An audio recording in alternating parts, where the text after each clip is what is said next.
आपण स्वतंत्र निवडणूक लढवत असल्याचं रविकांत तुपकरांनी आता स्पष्ट केलंय। आपल्या उमेदवारीमुळे महायुती आणि मवियाची समीकरणं बिघडल्याचंही त्यांनी म्हटलं। यावेळी त्यांनी राजू शेट्टींवरही निशाणा साधलाय। आपले शेतकरी चळवळीतील गुरु राजू शेट्टी नसून शरद जोशी असल्याचं त्यांनी म्हटलंय।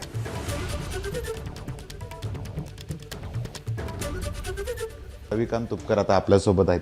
भाऊ, एबीपी माझामध्ये आपलं स्वागत आहे। नमस्कार। ही निवडणूक तुम्ही खरं तर निवडणूक जाहीर होण्याच्या आधी स्वतःची उमेदवारी जाहीर केली आहे। कसं लढणार आहात तुम्ही? स्वतंत्र लढणार आहात का कुठल्या पक्षाचा पाठिंबा घेणार आहात? एक तर मुळामध्ये मी स्वतःची उमेदवारी जाहीर केलेली नाहीये, गावगाड्यातल्या सामान्य लोकांनी माझी उमेदवारी जाहीर केलेली आहे। बुलढाणा जिल्ह्यातल्या जनतेचा आग्रह आहे। शेतकरी, शेतमजूर, भूमिहीन लोक, गावगाड्यातले एकंदरीतच सगळे लोक आणि शहरात राहणारे नागरिक, तरुण मंडळी, या सगळ्यांचा मला फोर्स आहे की या लोकसभेच्या निवडणुकीत तुम्हाला उतरायचंच आहे आणि लोकांच्या आग्रहास्तव या निवडणुकीमध्ये मी उतरणार आहे।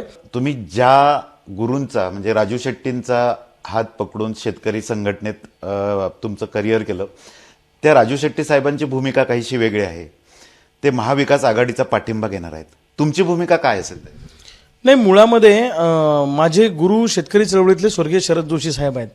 कारण मी जेव्हा कॉलेजमध्ये होतो तेव्हा स्वर्गीय शरद जोशी साहेबांच्या संपर्कात आलो, त्यांच्याबरोबर मी संबंध महाराष्ट्रभर फिरलो। त्यामुळे मला जे काही चळवळीचे धडे मिळाले ते स्वर्गीय शरद जोशी साहेबांपासून मिळाले।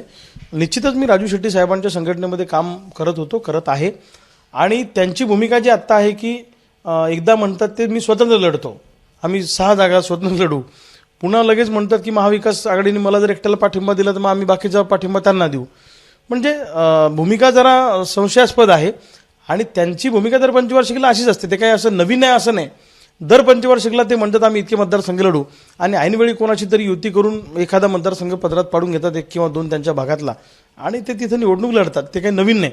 याच्यात काय होतं की आमच्यासारखे निवडणुकांची तयारी करणारे जे कार्यकर्ते आहेत, मग ऐनवेळी त्यांना थांबावं लागतं आणि जनतेमध्ये असा मेसेज जातो की अरे मग हे काय मॅनेज होतात का, मग हे तयारी करून का थांबले। माननीय शरद पवारांनी तुमच्या नावाची शिफारस महाविकास आघाडीकडे बुलढाण्यासाठी केली आहे अशी चर्चा आहे। मी पण हे माध्यमातूनच ऐकलं। आता काय होतं कधी कधी मला माहित नाही त्यांनी काय तिथं विचार केला असेल, माझी त्यांची कधी भेट नाही झाली पवार साहेबांची, परंतु इथे कल्पोकल्पित बातम्या खूप पेरल्या जातात, काही बातम्या हेतुपुरस्पर येतात आणि या बातम्यांवर चर्चा होत असते। त्याच्यामुळे तशी काही फॅक्ट नाहीये।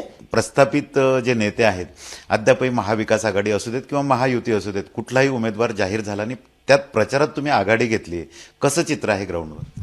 नाही, असं आहे की एक तर मुळामध्ये माझ्या उमेदवारीमुळं यांच्या सगळ्यांच्या पायाखालची वाळू सरकलेली मी तुम्हाला सांगतो। कारण मी आता काय झालं की माझ्यामुळे सगळेच परेशान आहे आणि म्हणून तर मला हे तुरुंगात टाकायसाठी प्रयत्न करतायत की सर्वेक्षण यांच्याकडे सगळे आलेले आहेत। कारण या सगळ्या नेत्यांकडे सगळे सर्वे रिपोर्ट असतात, IBचा रिपोर्ट असतो, SIDचा असतो, CIDचा असतो, पोलिसांचा असतो, यांचे व्यक्तिगत सर्वेक्षणावर हजारो कोटी रुपये खर्च करतात। यांना सगळं माहीत असतं जिल्ह्यात कुणाचं काय सुरू आहे। या सगळ्या सर्वेक्षणामध्ये मी नंबर 1ला दिसतो आहे आणि ज्याची कोणाची फाईट होईल इथे ती माझ्यासोबत होईल हे सर्वेक्षणामध्ये दिसत आहे। त्यामुळे तर यांच्या पायाखालची वाळू सरकलेली आहे। कॅमेरामन शांताराम तायडेसह doctor Sanjay Mahajan, ABP Majha, Buldhana. ABP माझा, उघडा डोळे बघा नीट।